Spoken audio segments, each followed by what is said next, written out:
All right, I am hiking. Let's start that over again. Actually, let's clap because my buddy likes when I clap. Then it syncs everything, I've been told. All right, hanging out with Michael Allemeier, master chef, amazing human being. How you doing, sir? I'm awesome. Always great chatting with you. Yeah, it's been a fun few years getting to hang out with you and It sure I don't know, has. It just sure get has. No, I enjoy the journey that we're on. Life is a journey, and it's about associating yourself with people, like-minded people around you. So Totally. it's not a lonely time. Yeah. So the reason I wanted to talk to you on a podcast is because your last few months has been kind of crazy. It sure has. It sure I has. think it's come around to be a really positive thing for you, but 100%. Life-changing, in fact. yeah. Literally life-changing. So kind of just giving a quick, as a chef, you've spent a lot of your life on your feet. Yes. And you've been a super, active human being, hiking, climbing, skiing. So you've put some wear and tear on your body over the years. That's a polite way of saying it. Yeah.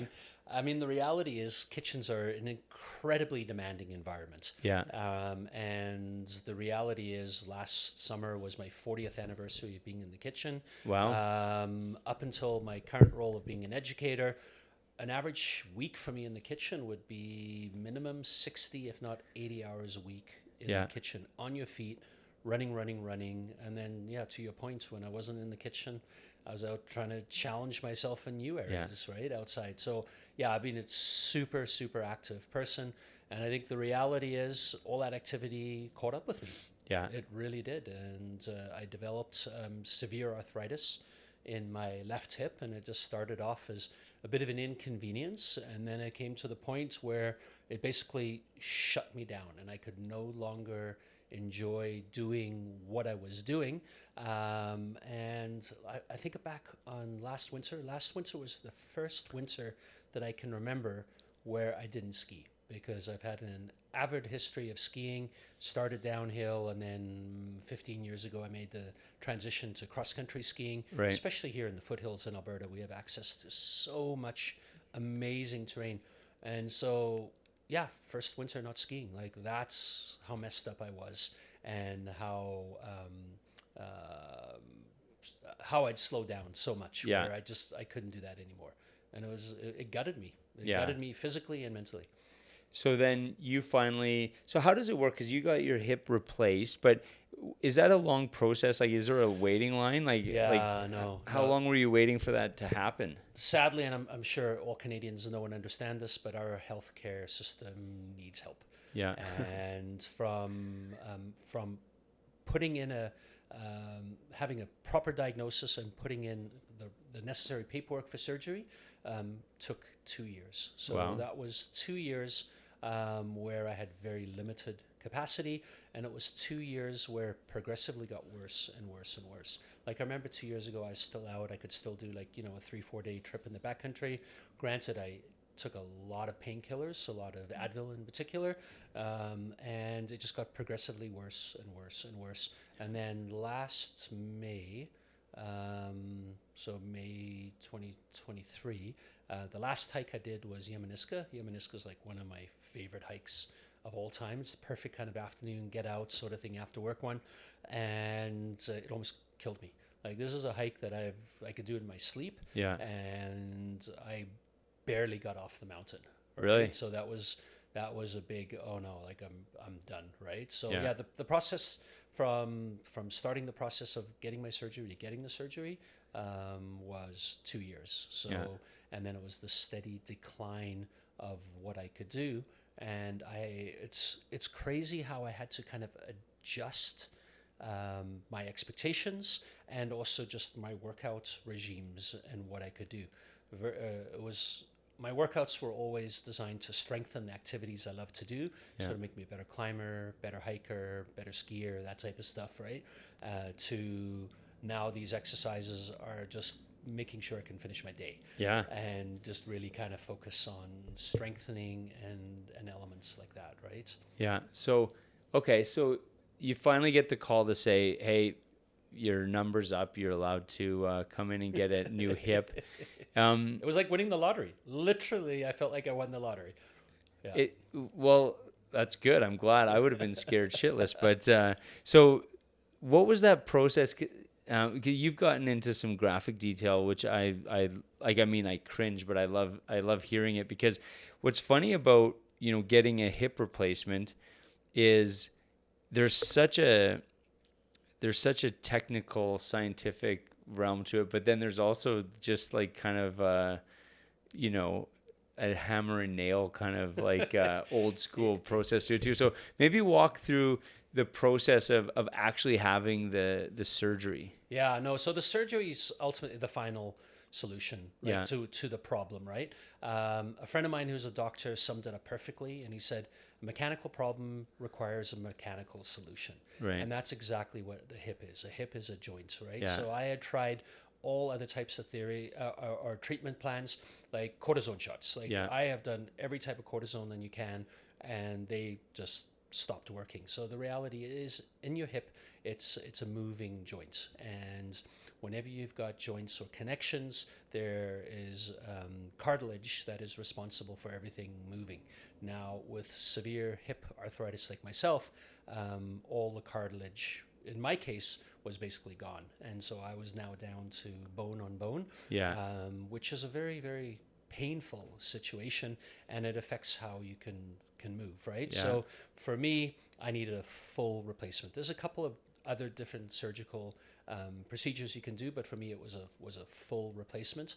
So basically, on my left hip, I've got a 10 centimeter incision. They came in through the front, and the beauty of coming in through the front, they don't actually do a lot of cutting per se. So there's obviously the wounds. Now this part is going to be a little graphic for those who may be a little squeamish. You may want to go boil a kettle or something. But basically, in the incision, what they do is they pull apart all of the muscles and the tendons, and they just move everything to expose the joint. They dislocate the femur from the hip, and then they stick the femur out of the incision, and they literally cut the top of the femur off. Now, into that, they drive a titanium spike into the femur, which is go online and Google it. It's the videos are insane. They physically they use a hammer, and they're like hammering the spike into my femur, and then on top of that they put this brand new ceramic little ball, and then what they do on the hip is they literally grind down, or they ream it out to make it nice and smooth, and then they put in this titanium plate with a couple of screws to hold it in place. But the titanium plate is perforated, which means that the bone can grow into this plate to really make sure that it stays in place. And then they pop me back together, and then they close up the incision, and I wake up in the waiting room, and let me tell you, the first 48 hours after that procedure was bit of a blur, because you wake up under the influence of fentanyl. Yeah. And that was my first experience with fentanyl, and I have a healthy respect for how powerful that drug is, because I was just like in la la land. It was insane. But what's crazy about the procedure, 4 hours after you wake up, a physiotherapist comes, visits you in the hospital, and they get you walking 4 hours after this procedure. So here I am in my hospital gown, right, walking down the hallway using a walker, and strung out on fentanyl. and my wife Meredith was there, and she's literally like, come here, and I'm like literally like this little baby trying to go down the hallway with my little walker, walking. And wow. It's insane how effective that new joint is. And it is so smooth, like compared to what the old one felt like. It's like a hot knife going through butter smooth. That's awesome. It's remarkable just how mechanically efficient it feels now compared to that. So yeah, it's and then you spend a night in the hospital, and then the next day physio comes and visits you again. They take you to the physio room, and you've got to be able to show that you can do a few things before they release you. Like there's Yeah. a series of stairs. You got to be able to go up and down stairs. You got to rethink how you do that, and just simple everyday tasks that you take for granted. Yeah. Like getting off the toilet, getting in and out of a bed, like how to, that the basic things like that. They go through what you need to do and the best practices to do that, and then they bounce you home. And I had my stroller waiting for me at home, and or my walker. I mean, beg your pardon, my walker. And I used the walker for about 2 or 3 weeks, and then kind of went to a cane or crutches, and then the walker, 2 crutches, 1 crutch, and then a cane. Yeah. And you go to physio a couple of weeks after that, and then the physio's pretty structured, and you got to do a ton of exercises, right? Yeah. So you got phase 1, phase 2, phase 3, and those exercises, you do twice a day, an hour each session.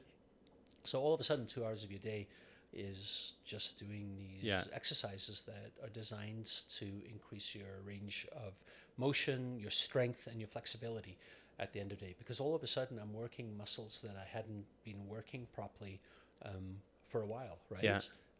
And it's funny how the rest of your body kind of deals with that. Like my knee was completely messed up as well because it had been compensating for a bum hip, right? Yeah. But you know what? Here we are a couple months later.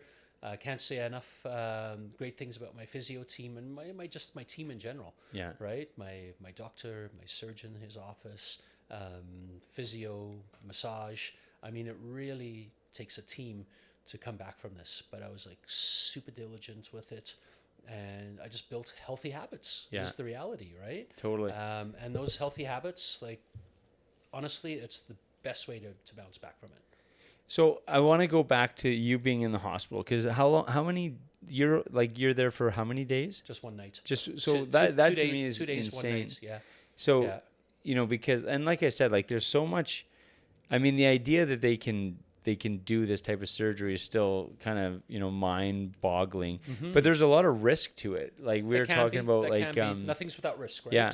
Well, and even just, I mean, I'm trying to think, like you have a surgeon who is now using like a hammer from Home Depot, and like even just a miss hit on the driving that thing into your femur. Yes. And there's going to be issues, if it's cockeyed or whatever the case. Like it's just that part of because you sent me a video of someone doing that, and I'm just like, it just seems like so medieval. It does look medieval. It's as medieval as the surgical table that you're on as well. Right? Yeah. You were saying. So okay, so then all of that goes, and thankfully, like all of the surgery itself went well. Why do they have you walking? So, like you said, 4 hours after the surgery, you're walking already? Yeah, 4 hours after the surgery, you're walking. I think they just don't want atrophy. They don't want anything to build. It's about breaking scar tissue. It's about using it. Yeah. There's no pity party whatsoever. It's like use it. And I love how kind of medicine seems to be changing. Now, remember, I'm a chef by trade. I am not a doctor by any means, but my interpretation of it is it's like use it or lose it. Like there's no pity party. Like get at it, get moving. The more you move it, at least it seems the better you heal.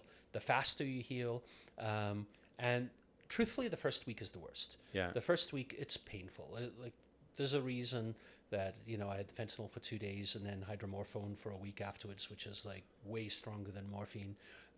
And the reality is you have a lot of pain, especially the femur. The femur, out of everything, the femur was the one that hurts. And I understand after watching these videos of them reefing away with that hammer, why it would. But obviously you have to make sure that all the hardware is in place, right? So I get that.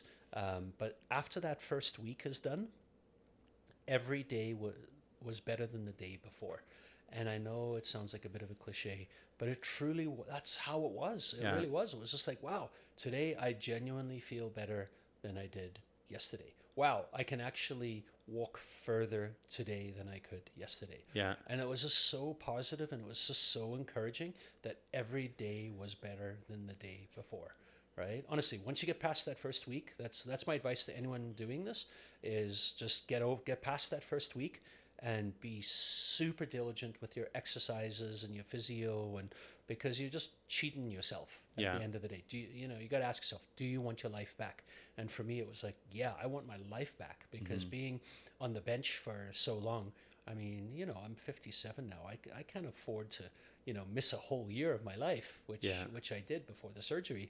And it's just like, no, I was a motivated person. Yeah. Like, talk about being motivated.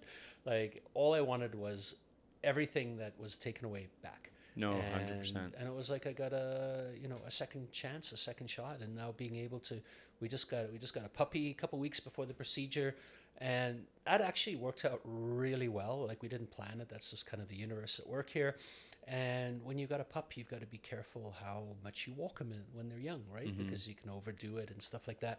So literally, Fennec and I were learning how to walk together, right? Our walks would become longer and longer. And just having, when you're at home and you got a lot of time to think about things, just having this pup that just loves you unconditionally, always in your life, was pretty special. That's cool. So I want to ask you about the drugs.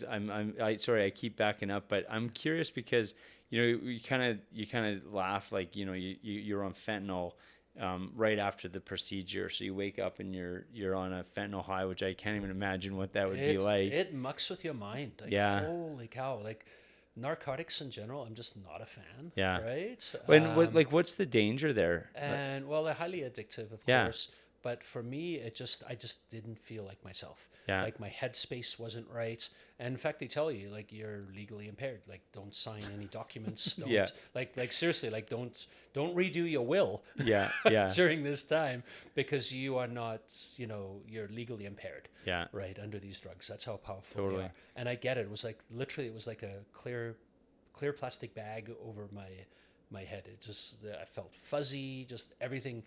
Just nothing was right. Yeah. But you were saying that, if you look at the statistics, that you were kind of like, there's a real danger of potentially becoming addicted to these drugs as you're going through this 100%. process. Like, you were saying something like you're kind of like the stereotype or the statistical person who potentially gets addicted to these drugs during this process. So did you know that before going in? Like, were you conscious of like, okay, let's be careful with these things? 100%. I mean, we know that Canada and the world has this opioid crisis that we're going through.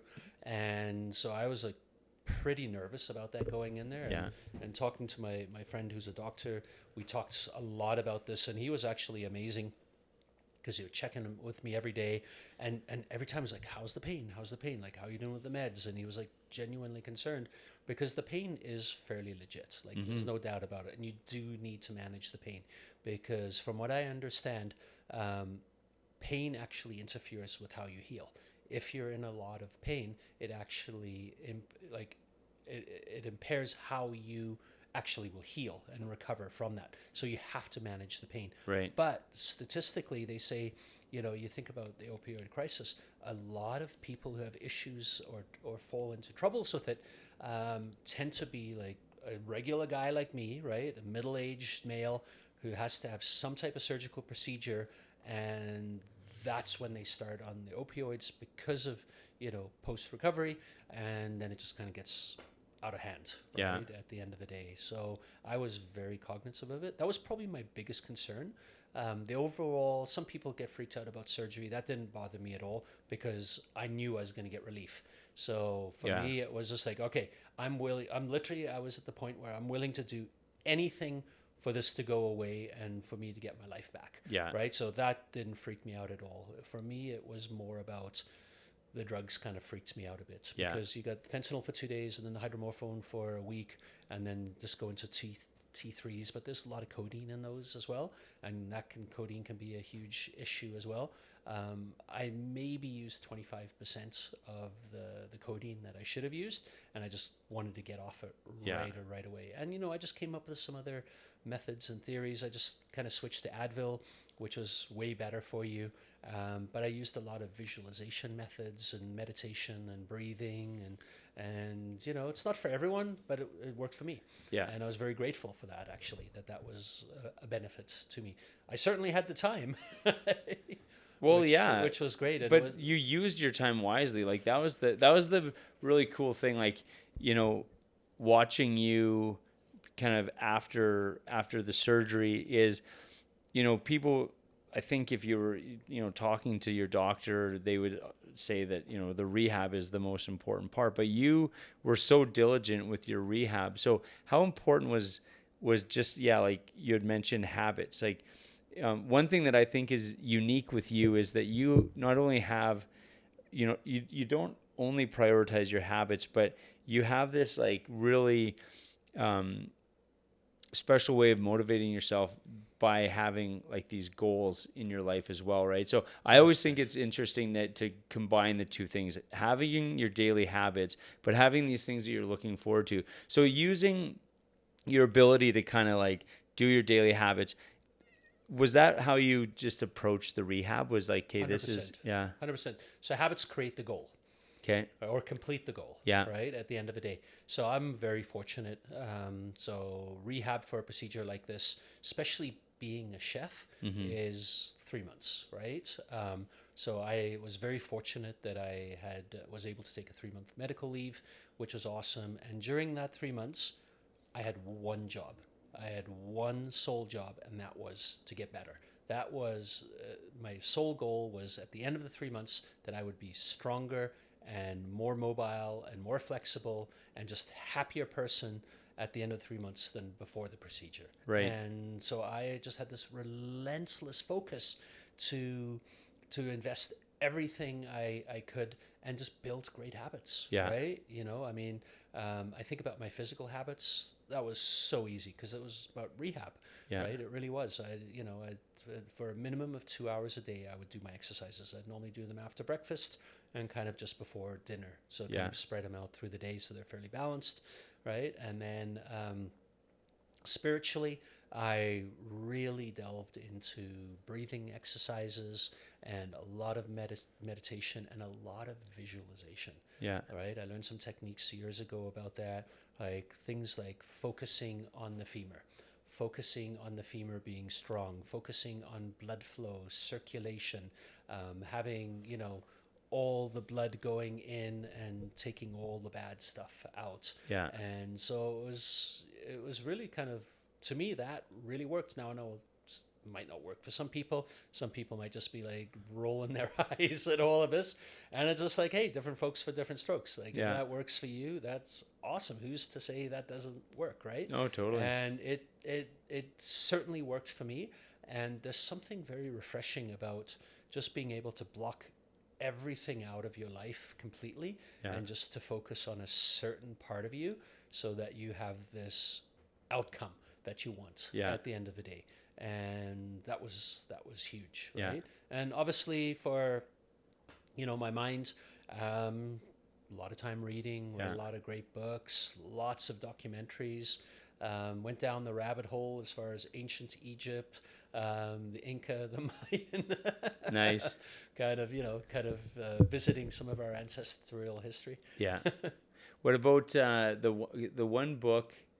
Was it called Getty? The guy from My Effing Life. yeah, Geddy yeah, Lee. yeah, Yeah, okay, so full disclosure, I happen to be Western Canada's greatest Rush fan. Just for the record, I challenge anyone else to beat me. Yeah. You dropped off a copy of that just before. And That was a girthy book. I thought, oh, this will get him through rehab. I think like a week later, you're like, hey, man, I read that. That was awesome. well, the subject matter was right in my wheelhouse. Totally, yeah. Great book, though. Like, seriously amazing book. The band has such great longevity, so many interesting stories, crazy scenarios, and, they say you should never meet your heroes. I think there's maybe some truth to that, but it's sure nice knowing their backstory. Yeah. And I'm a very curious person by nature. I always like to know what successful people are like. Yeah. And I always like to know what drives them. I'm always curious about someone who's done really well for themselves. What has motivated them? What has driven them to be successful? And you know what? I've had a great career myself. I've operated at a great level. So it's kind of interesting when you see connections with other people that have done well in their lives. Yeah. Granted, completely different mediums naturally, but yeah, just it's a great Canadian story, and just the story of his humanity Yeah. and what he's experienced from his beginning days with his family to where they are today. And he just seems like a really cool guy, and be a guy I'd love to sit down and have dinner with one day. Yeah. Because that's something he loves to do. Him and I both love Burgundies. Yeah. And we would crush some great wine together. That'd be awesome. So you, like, you know, talking to you and the positivity that you've had through this process, and focusing, you know, mind, body, soul, like rehabbing like every component of it. Was there ever times during the rehab where you had, you know, like, was there dark days? Was there, you know, days where you just, I don't know. Truthfully, that first week. Yeah. That first week was the hardest. There was just something, and it could be just all the narcotics that you're on. Yeah. Right. So your mind isn't right, and if I'm not super positive, I tend to be super sad, if that makes sense. Yeah. And I was just like, oh, what have I done? And there was just like kind of like a WTF, like almost every day. Like, this is severe, especially when basic tasks, like the fact that I couldn't pick up anything off the floor without using my claw handle attachment thingy movie, right? And it was just like, holy cow, like how can this be so difficult? Everything was super difficult the first week. Like, basic things, like just super difficult. Yeah. Like, it was an effort getting out of the bed. It was an effort going across the room. You know, everything seemed way harder than it could be. And I have a great expression that I use to bring myself back to center when I get when I beat myself up a little bit. And that expression is, all storms end. And so I just kind of kept thinking about that, and then all of a sudden, miraculously, that first week is done, and then just every day got better. But it came back to that expression, you know, that all storms do end, and it's true. Yeah. Right. But it's hard not to get caught up in the moment of it all, and I think that's, you've always kind of distance yourself from the moments and the problems in the moment. Yeah. But that's hard. It's very hard to do. For everybody. I can right? imagine. So what were, you know, like, we talked about you being quite active. So a lot of cross country skiing. You're a mountain. You like, you know, climbing. Love the mountains, climbing, hiking. What were some of the goals? Like, when you think about, because I always think about, you know, I had a friend who went through a cancer journey, and it was just, you know, he would have specific goals that he would be looking forward to, and that would get him through his days. It's like, okay, I'm taking my medication, I'm going for my walks because I have, you know, a ski trip lined up, and I want to be there. I want to be healthy for it. So what were some of the goals that you had in mind that that kind of kept you going? It's super simple. I have one goal. And my one goal from this whole journey is to be able to ski this winter. Yeah. That's like, you know, simple. I didn't make it too complicated. I just had one vision, that I wanted to be strong enough, I wanted to be coordinated enough, and I wanted to have the resources physically to get back onto the cross-country ski trails and just go kick up, you know, all those great trails that they've got out in Kananaskis and Petalahide and, you know, Spray Lake, and just all the places I love to go in the winter. Yeah. Just amazing, because, you know, the outdoors to me are very, very important for me, for my mental health, and my spiritual health. We have nothing like it. I mean, we're so fortunate here in the foothills of the Rocky Mountains to have all this great terrain, and there's just one goal that I want, and that is to be able to go, you know, have a great ski season. Yeah. Right? And everything else will fall into place after that. And how much does that help when you are rehabbing? Like, just knowing that, like, you need that carrot. You need that carrot. Without that carrot, you kidding me? Yeah. So you mentioned your dog, Fennec. So you got him. You got him just before you went in for surgery. So, you know, I'm a big believer. Like, we have a new dog. I was gonna say puppy, but she's over a year now. But you know, there's just something about having animals, and dogs specifically, because they keep you active. They're kind of looking at you, kind of like, hey, what are we doing? So how important has, you know, was that for you, having a puppy during the process to kind of keep you busy? You know what? It was way more important than I thought it would be. Yeah. Right? It really is. So animals have such a sense of compassion. It's unbelievable. I think they have a much greater understanding of who we are as people. I'll give you an example. When I came home, we had him for 2 weeks, and I went to the hospital. When I came back from the hospital, he knew something was different with me because he was a holy terror. I mean, he's a puppy. He's a corgi, and corgis have so much energy. All right, if you don't know about this breed, like they have so much energy, it's ridiculous. And he would just be a holy terror to my son and my sons and my wife and everyone else.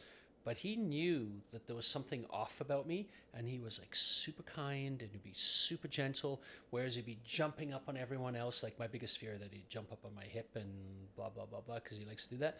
And he didn't. He was so good with me. And as I got stronger and as I got better, then he kind of felt that he could kind of turn it up a little bit more. Yeah. But that first couple of weeks, it's insane how gentle he was. Even my wife was kind of like, what's with the dog? Like he's completely different around you than he is around everyone else in the family. It's weird how they've got empathy. I think that, they're empaths in some way, right? Yeah. And they have this intuition where it's just like, on some level they're so dumb. And then on another level they can like sense, especially the poop eaters. Yeah. And it's just like it's like, how can those two things coexist in the same animal? But like when they sense things that we just aren't able to sense. Well, I think it's instinct versus intelligence. Right. At the end of the day, there, 100%, right? And now that I'm basically Tonka tough and I'm just as good as it gets, as good as I'm gonna get at this stage of my life. We have just so much fun. Like we crush these big walks now. But I remember the first 2 weeks, like, just even walking a block, right? Like that's kind of what they set you up for is like, can you go to the end of the street and back? Yeah. And he was like so happy to be able to do that again. And once again, like if I had the leash, he never pulled the leash, versus anyone else. And it just, he was actually, I didn't realize it at the time, but with hindsight, he was a big part of my healing journey as well. Having that little companion. Totally. Yeah. You mentioned kind of the healthcare system, obviously, how long it took you to get the surgery. Obviously that sucks, but the process from getting the surgery all the way to, your rehab, and then you're even talking about your massage therapist. How important was that team, and how, like, was that process fairly? Oh, you know what? I can't say enough good things about the people I dealt with, right? Like my whole surgical team, these guys were amazing. So being a chef, it's so funny because everyone seems to love a chef, right? So before you go into the procedure, you get 3 visits. 3 different people come to visit you that are part of the surgical team. And they all ask you the same thing. I think it's a protocol procedure that they have to make sure that they're doing the right procedure on you. And do they put the X on the hip so like it's just like the right hip? The final visit was the head surgeon. And he whips out his Sharpie, and he's just, this is the one. So they all ask me, why are you here? What are you getting done? What side is it? What do you do? And as soon as they find out I'm a chef, oh, you're a chef. So all of a sudden, foods, everything starts talking about food, and and a couple of them kind of knew me from some of my previous places and blah blah blah, which was always kind of fun. And as they're wheeling me into the surgical room, they're all in their little space suits and they're all getting ready for a procedure, and they've got this like big ominous orthopedic surgical table, which looks like a piece of like medieval torture equipment. And I'm like, perfect, table for one. And they all start laughing, and they had such a great sense of humor, and their sense of camaraderie was just unbelievable. Like the level of professionalism, I can't say enough good things about the people that work within our medical community in Alberta. They are so professional. They genuinely care about their patients, and they care about their work. And it's just how they've been treated. Anyway, I don't want to get too off there, but I just want to acknowledge all of them and acknowledge everyone from the surgical team to the nurses in post-op to the physio to my rehab team, my physiotherapist, my massage guy, my sports medicine doctor, my family doctor, my surgeon and his whole team. I mean, just professionals. And and at any given point, everybody cared. Yeah. Everybody wanted me to be better than I was, and they wanted me to get my life back. And that was just so evident in everything that they did, right? They were just consummate professionals, and the compassion and the professionalism which they practice their craft at is just, I just can't say enough good things about them. They're amazing human beings. Awesome. They really are. So I saw you in August, kind of late August, and I was really surprised to see how well you were already walking, because you were not on a cane at that point. Nope. You were walking down. I actually kind of almost skipped the cane thing altogether. Yeah. I kind of went from one crutch to the stupid cane and kind of threw the cane away. I think I used the cane for like maybe 2 days. Yeah. And then I just found it was more of a hindrance than anything. Maybe I was just doing my exercises really well and I just didn't need that strength, right? Yeah. Or I had the strength and I didn't need to compensate. The most important thing though is you got to listen to your body. When you're going through that type of thing, listen to your body. If you're tired, rest, right? And you've got to be diligent with your exercises and your elevation and your icing. And it's like, I think my icing regime alone was probably 6 hours of the day. Sweet. So, and that's the one thing that I think is really cool. Like you're a very much an example of, if you follow the procedure, you can come out of this, better than you were. 100%. And I was hyper focused. That was for 3 months, that was my only job. Yeah. And that was my perspective. I was like, this is my job. Everyone wakes up every day and they've got to go to work. My going to work was like, all right, how am I going to make myself fitter, stronger, healthier, and back on my feet again? Yeah. Right. And I was just like, had this blind obsession with just like, let's get her done. Good. Because it's sad to see that there's people that approach it obviously in the exact opposite way as you, and they're like, I don't want to do, and it's just like, we only have one life to live. And like, if you, like you said, like if you're not doing what's the worst case scenario? Well, you're only robbing yourself. Yeah. I mean, totally. You've got to ask yourself, what type of life do you want? Yeah. And you're right. We only have a finite amount of time, and it's a very little amount of time if you think about it in the big picture of things. Why would I? And I had already had enough of my life wasted getting ready for the procedure. It was to the point I was actually getting ready to go out of province. Yeah. Right. Like that's how bad it was. Yeah. My sports medicine doctor had a clinic all arranged for me in Montreal. I was going to fly to Montreal. I had met with my financial guy, and I was gonna pull a bunch of my savings, and I was gonna pay for it out of pocket because I needed relief. Yeah. I needed it to be a chapter behind me in my life. And I literally just sent x-rays to the clinic in Montreal, and then I got the call from the clinic in Calgary. Nice. And went to go see the surgeon, and he's like, yep, no, you definitely need it. And he says, I guarantee you'll have it within 6 months. So I was like, all right, I can wait. I can, especially for the amount of money that the procedure costs privately. I can't even right? imagine. It was a lot of money, right? So, but I was willing to spend the money is the reality too, just to get my life back. Yeah. So where are you at now? Because you're back to work. You're in week 3 of work. Yep, absolutely. Back at work, feeling strong, feeling what good. Like what percentage are you? 100%, 90%? That's a tough one. So compared to where I was post-surgery, I'm like 120%. Okay. Because I'm way better now than I was pre-surgery. I mean, the reality is, especially that last 6 months before surgery, my mobility was so impaired that it was like when I was done my day in the kitchen, going back to my car, I was just like literally dragging my leg behind me. Like it was insane, right? How just slowed down I'd become.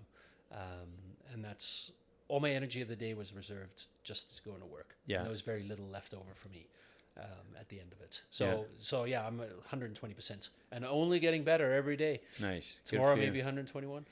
So I remember a conversation we had a long time ago when you were because when you were preparing for your master chef test, I guess, one of the things that you said to me was that you really approached it, as almost like an athlete, right? Like you knew that you had to be in really good shape, because it's quite demanding, like what they're asking of you to complete that course and to pass the test. Is like, I'm curious, what advice would you give? Because at the same time you say, well, the amount that you're on your feet as a chef, and then you combine how active you are, obviously that helped to kind of deteriorate your hip and put you into the state that you're in. But how important is it for you as a chef to have that balance in life where you are, healthy outside of the kitchen? Because I feel like that's what made you who you were, and that's what gave you the successful career, was that balance of, approaching life in an active way outside of the kitchen. To me, balance is everything, right? It truly is. I mean, before I was an educator, I was in industry for 25 years, and there was no balance. Mm-hmm. It was all work. And then everything was just kind of on the sidelines, and I'd do this and that. I mean, I still was active and I still did things, but a lot of it was just tapping on my resources of being young. Yeah. And when you're younger, there's a lot more you can do. You can just get off the couch and do things, and your body's a lot more forgiving. But the older you get, guess what, people, the more you got to work at these things to maintain the same standards and levels and energy levels and physical resources in order to do things. So the older I get, the more I realize you have to keep your body's an investment, and you get out of it what you put into it. Yeah. Right? And I want to be the old guy that you run into in the trail, when you're out in the backcountry. Yeah. Like I do. I want to be that old grizzly, maybe not grizzly, but that old white hair guy who you see out on the trail. Yeah. And they're just like, holy cow. Wow, they let old people out here too. Yeah. and that's what I want. That's my goal. Totally. Is I've always been active. I am active. And I just never want that to stop. It is a value to me, and having balance in my life is amazing. I have such a great balance between my career and my physical side, and just being able to do the activities that I love. And it's balances everything in life. It took me a long time to figure it out, though. Yeah. Let's be honest. Well, and with your career now, you get to work with a lot of young chefs.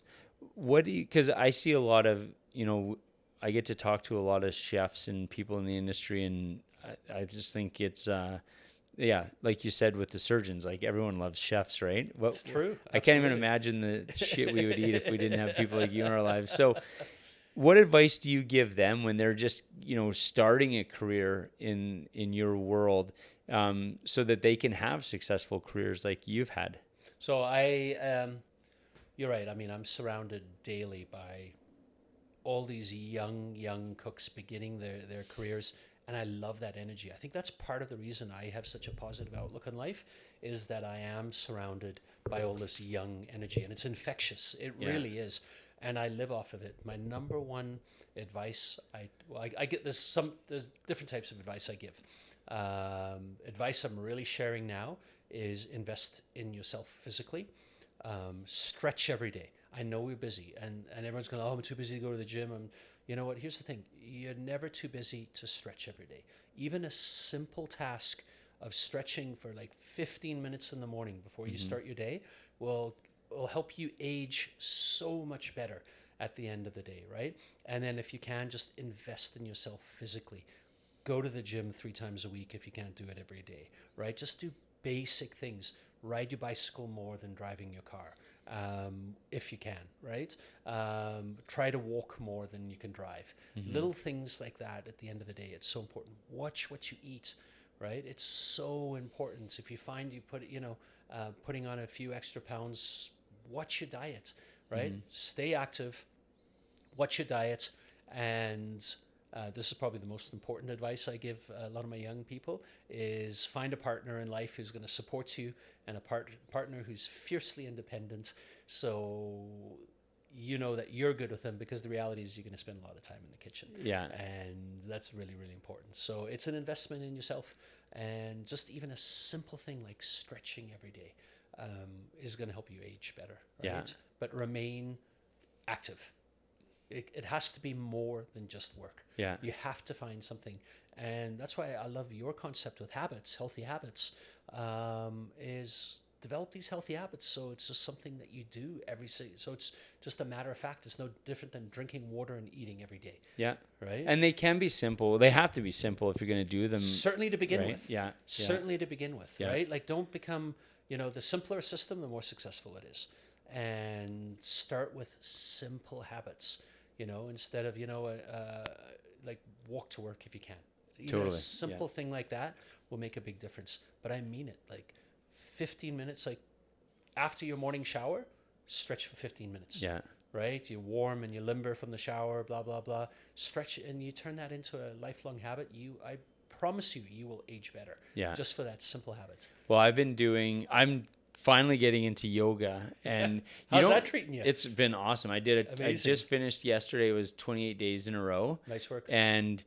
But just learning how to do it has been awesome. A friend of mine is, he actually just recently went to Joshua Tree and got his teaching certificate in yoga. So he's been helping me every week do a new routine.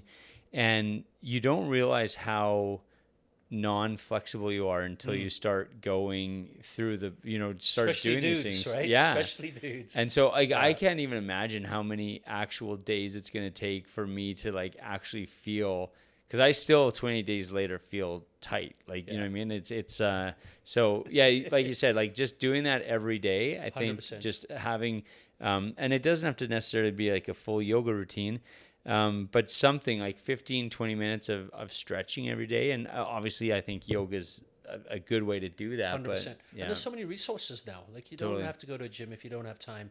The stuff online, YouTube, like whatever, right? There's so many ways for you to get that information now. We live in such a great era and with that regard, right? Yeah. It really, really is important. I mean, I remember 10 years ago, I dropped something on the kitchen floor and I realized I couldn't pick it up off the floor. Yeah. Right? The older we get, the less flexible we get. And I was just like, that was a real aha moment for me. I was just like, oh, what? I can't pick, I literally couldn't pick this thing up off the ground by bending over, right? Yeah. Nowadays, I can touch that's not a problem It is anymore. use it or lose it, right? Like 100%. because a lot of people blame aging, and then that becomes kind of a self-fulfilling prophecy. So it's like keep stay flexible. Like you said, go to the gym a few times a 100%. week if you can. If you maintain that, you will age. Like, I mean, there's guys in there. I just talked to a guy in his 60s who's like he still wins like bodybuilding competitions against people Amazing. half his age. You know That's what I mean? awesome. So if you maintain it, like that's so, and no matter what age you are, just start. It's never too late either. I think, you know what I mean. Like 100%. people think, well, I'm already whatever age. Like, Well, I was in my mid 40s and I realized I couldn't pick anything up off the ground, and here I am in my closer to 60, and I can put my hands on the ground. Yeah. Which is that's pretty cool. So if an old dog like me can turn it around, Yeah. anybody can do it, right? Yeah. So while you were busy rehabbing, one of the things that happened, and I was just thinking about this only because it's almost November, so we're going to be going back to Jasper. We were texting back and forth on the one day when we all thought, the rumors were going that, the whole town of Banff Jasper had burnt. And sadly, a lot of Jasper did burn, but happily, not all of it. Yeah. And the Jasper Park Lodge, which is obviously a really special place for you, Sure is. is still there. So that's where you and I met 3 years ago, I think, 3 or 4 years ago. Yeah, it's 4 years now. Yeah. And that was just during COVID kind of, so they couldn't do Christmas in November anymore, but they could do a smaller version of it. Yeah, it was a really nice, intimate kind of one-on-one with myself and Vikram. That was so cool. It was a ton of fun. Yeah. It made, because I've been going to JPL and with different hats and capacities since 1999, and every place that I've been a chef at, I've had some type of presentation role up there over the years. And I love it. So to have that one special event kind of with the COVID protocol, Yeah. actually was like super, super special. Well, it's cool Yeah. to get a sense of what, yeah, you and Vikram, your relationship with each other and how you guys have helped each other in your careers. Because it was when he started his first restaurant in Vancouver, That's right. and you would The go and original help one. him. I know. You're like a Saturday mornings. I always had to be in Vancouver earlier because my wife had a job that she started very early Saturday mornings at, and I didn't have to be in the kitchen till like noon. So I always had a couple of hours in the morning to kill yeah. because we lived out in New Westminster and we only had one car at the time. So it made sense just to keep myself busy. And Vikram had this brand new restaurant, and I loved kitchens. And I was kind of super curious, about Indian cuisine and flavor and those Yeah. type of flavors. And yeah, it was just awesome. We got to hang out and just cook together and solve some of the world's problems. It was awesome. So that's how much you love being in the kitchen. You would do that, and then you would go to work. Is that right? Sure, of course. So hence why you're in rehab as we talk, right? Yeah. But when you think about, like I said, like when we were talking in the summertime and thinking that there's a potential that that Jasper Park Lodge had burned down. Yeah, that was the rumors that we were hearing and Yeah, stuff it was like that. bad, right? And then realizing that luckily that wasn't the case and that it's still very much there. I think there's a few buildings that they lost, but for the most part it's intact. So for you, and like you said, you've been going since 99 in different capacities. How special is it for you to be going back and doing your thing there? Well, we know how much I love the mountains to begin with. Yeah. Right? And then you put this magnificent lodge by the sweetest little lake that you've ever seen in the middle of like the best place in the world. Yeah. And then you have amazing staff that make the heart and soul of the operation. Why wouldn't you want to keep going back? I mean, I've seen the view from the main lodge countless times. Yeah. And I never take it for granted. Yeah. Because it always looks different every day. Every day, every minute of every hour, it always looks a little bit different than it did previously. And guess what? It's going to look a little different when we go back, is the reality. Yeah. Right? And I'm very curious to see what it looks like. And I'm glad that the community is resilient and they're being able to bounce back. And, it was just tragic what happened. It could have been way worse. I mean, in our heart of hearts, we wish it had been way better. But it is what it is, right? And they're a resilient bunch, and they will rebuild, and the town will bounce back to what it was. And I'm just like you. I'm just very curious to go see what it looks like now. Well, you do get the nicest room where you do your seminars, but when you think about I get a pretty great room. Looking at the lake though, from where you do your seminars, it's just my presentation room. No, by far. I mean, one of the oldest presenters always gets the greatest room. Absolutely, right? Man. Yeah. So, I love that space. Yeah, I really do, and I really hope I get that back again this year. And I'd be curious to see if I have any more visitors. I remember 2 years ago I was doing a presentation with this beautiful backdrop of the lake and the mountains behind me, and 2 deer kind of popped up behind me and just stole the show. Yeah. And I was just, it was brilliant. It was like, one of the greatest teaching moments of my life, to be upstaged by a couple of deer.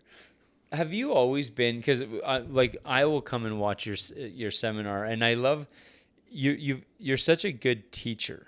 Has that always been, as a chef, has that come natural to you, the teaching component of it? You know what? At the end of the day, I adore what I do. I love what I do. I genuinely love what I do. Still, after all these decades, I still love what I do, which means I love to share what I do. And that's all I'm doing, is just sharing what I know, right? Knowledge is like money. You can't take it with you, so you might as well share and give it away. Mm-hmm. That's literally my perspective of things.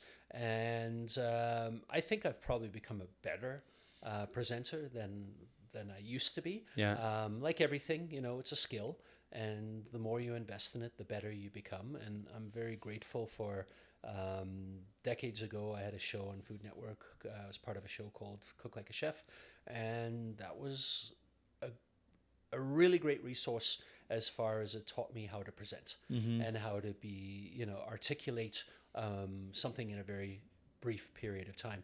And that's all I'm doing, is just sharing what I love. Right. And the fact that I've got a room full of people that love what I love to do and they just want to know more, that's just the plus. Right. Yeah. So I think it really comes down to, you have to love it. and people can tell.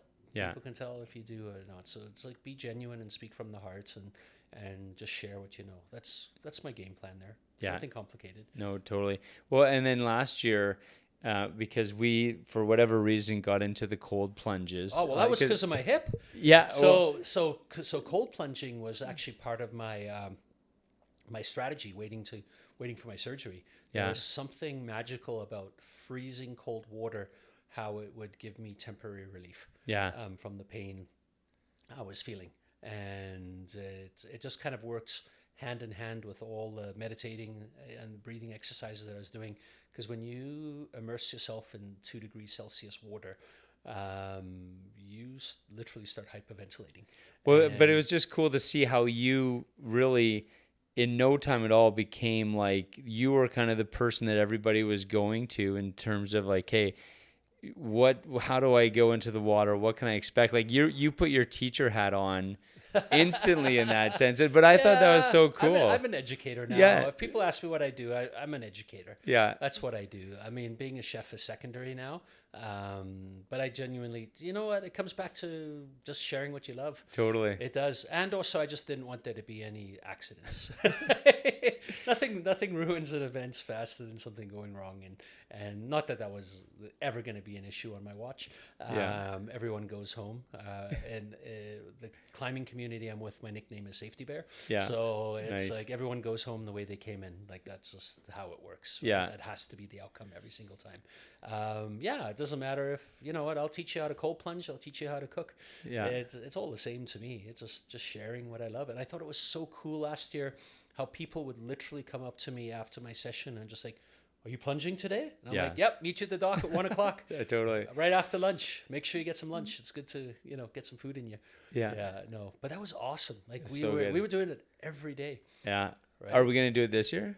Can you do it like with your with 100%. the incision and stuff? Oh like yeah, that's all good. no. Okay. No, Cool. 100%. They actually encourage a lot of hot cold treatment because it increases circulation. Yeah. And the more circulation you have going to a wound, the healthier it is. Yeah. At the end of the day. So don't forget your trunks. Yeah. All right, because you don't want to do that without trunks.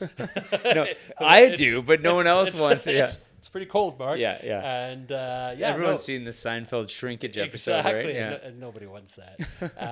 It's definitely my intention to cold plunge if we can. It all depends on the lake. Totally. I mean, we had the lake took a little longer to freeze last year than it normally does, is the reality. So if the conditions are right, then cold plunging is in our future. Awesome. So one last question for you, because you have, I mean, you're still like a super high energy guy. What motivates you? What gets you excited on a daily basis to just keep going? I think at the end of the day, I've always been the kind of guy that if I'm going to do something, don't half-ass it. Yeah. And because there's only so much energy, there's only so much time. I hate redoing things. I hate fixing things. I want to get it right every single time.